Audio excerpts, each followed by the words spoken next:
31일 금요일 아침에 이슈 레이더 시간입니다. 신인규 기자, 안녕하세요. 안녕하십니까? 자, 오늘 키워드 보겠습니다. 4개 빠르게 보여주세요. 네, 핫 키워드 SK. 예, 어제 오후 저녁에 깜짝 놀랐습니다. 속보 뜨는 거 보고 맞습니다. 최태원의 SK 회장 노소형 아트센터 나비 관장의 이혼 소송 2심 판결이 나왔습니다. 일부 일처제 무시하는 거에 대해서 굉장히 철퇴를 내린 판결 이렇게 보면 될 것 같습니다.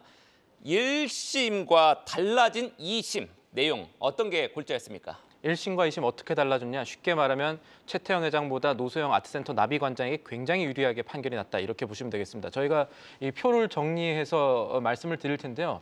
일단 1심에 비해서 제3분의 분할에 관련한 기업 비율 자체도 노소영 관장에게 유리하게 됐고요. 또 하나는 금액 자체가 굉장히 뛰었습니다. 일단 분할 비율이 65대 35로 1심 때보다 높아졌고 제3 분할 대상으로 된 재산 자체가 1심에선 2천억대였는데 이번에는 4조 가 넘어갔습니다. 이거 왜 그런지 설명을 제가 조금 더 드려야 될 것 같고요. 그러다 보니까 최종 지급액은 노소영 관장에게 그동안에 1심 때 665억 원 정도 지급하면 됐던 것이 1조 3,800억 원. 그러니까 SK그룹에도 꽤 부담이 되는 금액으로 올라간 겁니다. 왜 1심에 비해서 2심에서 인정된 노소영 관장에 대한 금액이 올라갔느냐? 2심 법원이 SK가 지금의 위치까지 오르는 데는 그 노소영 관장의 아버지 노태우 전 대통령의 공이 굉장히 컸다 이렇게 본 겁니다. 2심에서는 1심에 올라가지 않았던 이 60 비자금이 당시 SK그룹 고 최정현 회장한테 흘러갔다 이 정황도 제출이 된 것으로 확인이 됐고요. 그런 측면에서 여러 가지 측면에서 이 SK에겐 좋지 않고 노소영 관장에게는 사실상 손을 들어준 판결이 나왔다고 볼 수가 있겠습니다.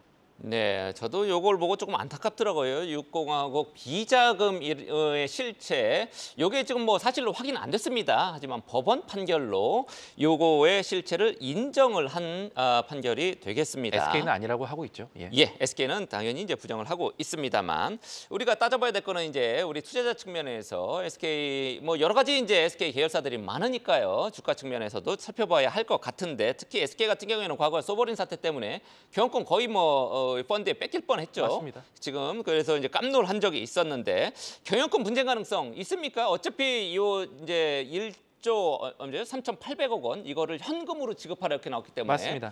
주식을 팔 수도 없을 것 같고 어떻게 해야 됩니까? 일단은 주식을 팔 수 없다면 담보 잡아야겠죠. 그러니까 그런 측면에서 SK나 SK실트론 같은 계열사 주식 추가로 담보로 잡을 가능성이 있지 않느냐라는 게 시장의 생각입니다. 그리고 사실 경영권 분쟁 가능성도 있지 않겠나라는 처음에 어떤 시장에 어떻게 보면 SK 안 좋겠지만 기대가 장 막판에 SK 주가를 급등시킨 배경으로도 꼽히기도 합니다.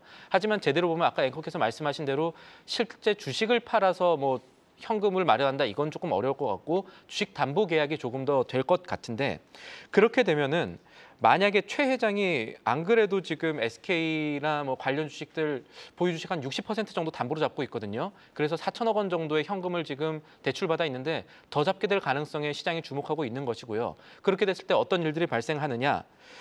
SK가 배당 확대할 가능성도 생각을 해봐야 될 것 같습니다. 왜냐하면 현금 필요하니까요. 맞습니다. 최대 주주가 보통은 주식담보대출 이자 더 내야 할 때는 보통 해당 회사가 배당을 많이 높입니다. 특히나 또 밸류업 관련해 가지고 지주사들 배당 확대하는 기조들이 있는 상황에서 대주주들이 뭐 이번에 이런 사태로 비용을 주식 배당으로 충당할 수 있지 않을까라는 기대감도 사실은 SK 주가를 끌어올린 또 하나의 원인이 될 것 같고요. 하나 조금 더 살펴보면은. 아무래도 이번에 주식담보로 잡아야 될 게 1조 3천억 원 정도 더 줘야 되기 때문에 기업 구조를 바꿀 수 없는 상황에서 최태원 회장이 고민할 수 있는 지점들이 사실 그렇게 많지 않다는 점 때문에 주가가 올랐다라고 봐야겠습니다. 네, 다만 최태원 회장의 지분율이 굉장히 높지는 않기 때문에 주식을 팔거나 이럴 가능성은 낮다라는 거죠. 주가 방어를 더 해야 되는 상황이 오히려 마련이 되는 것이죠. 네, 그렇습니다. 오히려 경영권 분쟁 가능성을 시장에서는 보고 있지만 그럴 가능성은 오히려 능철이 따져보면 좀 적다. 이렇게 이제 정리하면 될 것 같습니다. 두 번째 이슈, 민희진입니다. 오늘 임시주총 원래 예정이 돼 있다라고 예고는 드렸었는데 어제 법원 판결이 나왔단 말이죠. 어떻게 나왔습니까? 말씀하신 대로 오늘 어도의 주주총회가 있고 원래 하이브가 이번 주총에서 민희진 어도 대표를 해임을 하려고 했는데 그 시도가 좌절이 될 것으로 보입니다. 법원이 민희진 대표가 제기한 의결권 행사 금지 가처분 신청 받아들였기 때문입니다. 내용을 아주 쉽게 말씀드리면요. 법원이 봤을 때는 민희진 대표가 하이브를 배신하려는 정황은 있었습니다만 이게 실제로 이루어지지 않았다. 그러니까 배신은 했지만 배임은 아니다라고 본 거예요. 그렇기 때문에 이런 판결이 나왔고 쉽게 말하면 하이브가 민 대표의 해임 사유를 제대로 소명하지 못했기 때문에 민 대표의 손을 들어준 이런 법원 판결이 나왔다라고 볼 수가 있겠습니다. 근데 어도의 최대 주주죠. 하이브가 80%나 지분 갖고 있는데도 네. 자회사의 대표이사를 해임하지 못하는 판결이 나왔단 말이죠. 저는 그 부분이 조금 의아하긴 했습니다만 뭐 주주 간 계약 이런 것들을 조금 우선하는 판결 이번에 이제 나온 것 같고요. 하이브 주주 입장에서 주가 어떻게 될지 굉장히 궁금하거든요. 맞습니다. 좋은 점이 있을 수 있고 나쁜 점이 있을 수 있는데 사실은 나쁜 점이 조금 더 클 것 같습니다. 좋은 점부터 먼저 말씀드리겠습니다. 알려진 대로 뉴진스와 민 대표의 관계가 꽤 공고하다는 점을 우리가 봤을 때 단기적 측면에서는 민 대표의 유임이 하이브의 이탈 가능성과 같은 우려는 조금 잠재우는 일이 될 수는 있을 겁니다. 하지만 기업의 내부로 들어가 보면은 이번 판결은 민희진 대표만 해임 못한다는 거고요. 이사회에서 민 대표 측 측근이 이번 주총에서 모두 하이브 쪽 사람으로 교체될 가능성이 매우 높아 보입니다. 그렇게 되면은 어도에서 민 대표의 경영 능력이라든가 여러 가지 결정들이 크게 줄어들 가능성이 더 높아지게 되겠죠. 증권가에서는 크게 봤을 때 어도 사태가 이 하이브 주가를 지금 올해 영업이익은 좋겠지만 하이브의 주가가 좋지 않은 배경으로 어도 사태를 꼽는데 민 대표의 유임으로 주가 측면의 불확실성은 생각보다 조금 더 길어질 수 있겠다고 보는 시각이 사실은 조금 더 많습니다. 네, 그렇군요. 자, 다음 이슈는 태영건설입니다. 주채권은행이 산업은행이죠. 네. 산업은행이 어제 이제 워크아웃 개시 공식적으로 한 것 같습니다. 태영건설은 지금 거래 정지돼서 이제 거래는 안 되고 있고요. 뭐 1월 달인가요? 윤세영 창업회장 막 우시면서 이렇게 기자회견했던 모습도 생각나고 합니다. 이 워크아웃 저 내용이 어떻습니까? 워크아웃 주요 내용들 보면요. 일단은 TY홀딩스와 같이 이제 대주주들의 지분 100대 1 감자 들어갑니다. 감자 들어가고요. TY홀딩스는 현재 거래가 되고 있죠. 되고 있습니다. 주가는 많이 떨어졌지만. 예, 많이 떨어졌지만 오늘 한번 보실 필요가 있겠습니다. 그리고 TY홀딩스의 이 워크아웃 이후에 대여금 전액을 뭐 영구채로 전환한다든가 무담보 금융채권자의 50% 정도 출자 전환하는 그러니까 금융적으로 나름 태영건설도 감수할 부분을 감수하고 채권단도 감수할 부분 감수하는 그런 안이 마련이 됐고 이게 3년 뒤인 2027년 5월 30일까지는 마무리가 되어야 된다라는 내용이 이번에 됐고요. 이렇게 되면요.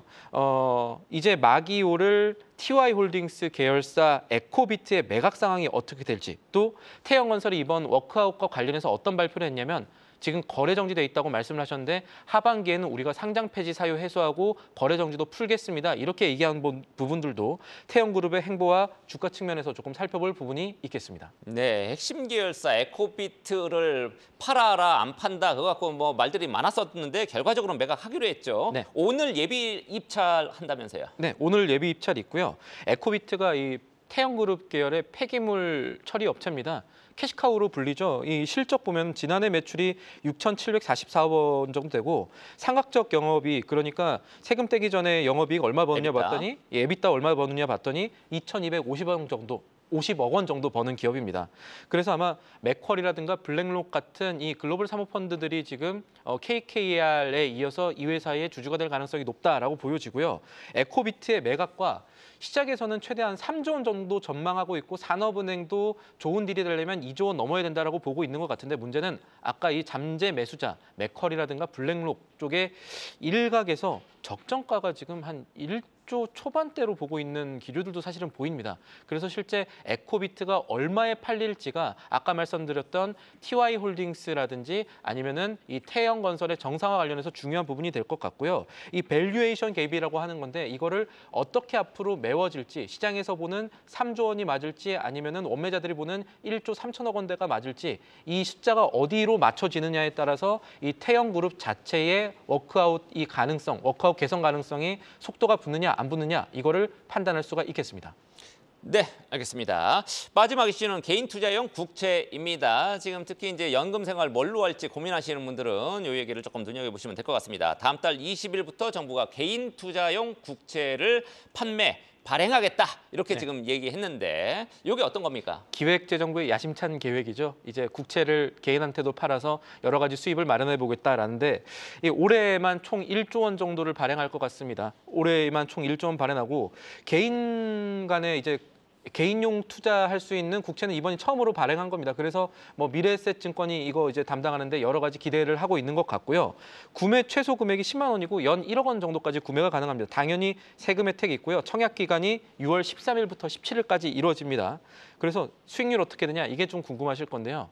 10년물과 20년물 이렇게 두 가지로 나오는데 20년물의 세후 만기 수익률 그러니까 세금 떼고 20년 뒤에 내가 얼마 받을 수 있느냐 만약에 연 1억 원 투자를 했다면 20년물짜리는 91% 이렇게 받을 수가 있습니다. 수익률이 91% 20년 뒤에 날 수 있다는 얘기인데 요 국채 관련해서 아셔야 될 거는 개인 투자용 국채는 담보대출 안 됩니다. 주식과 다르게 담보대출은 할 수가 없고 그리고 아까 제가 20년 뒤에 91% 그러니까 2배 가까이 오른다라고 말씀드렸지만 20년 뒤에 물가 상승률이 어떻게 되느냐도 사실은 조금 고려를 해보셔야겠죠. 그래서 이런 부분들에 대한 이 여러 가지 판단들이 조금 필요할 것으로 보입니다. 이 관련된 소식은 저희가 이 수익률 같은 거 나오는 거 보면서 다시 한번 설명을 드릴 수 있도록 하겠습니다. 네, 장기적으로 우리가 이제 금리가 좀 떨어지게 되면 이것도 뭐 유리해 보이네요. 연봉리라고도 하니까 맞습니다. 뭐 특징이 좀 있는 것 같고요. 세금 혜택은 뭐 분리과세이겠죠. 네, 네, 세제 혜택을 지금 기재부가 주는 식으로 설계가 되어 있습니다. 네, 알겠습니다. 지금까지 신기 기자와 함께한 이슈레이더였습니다.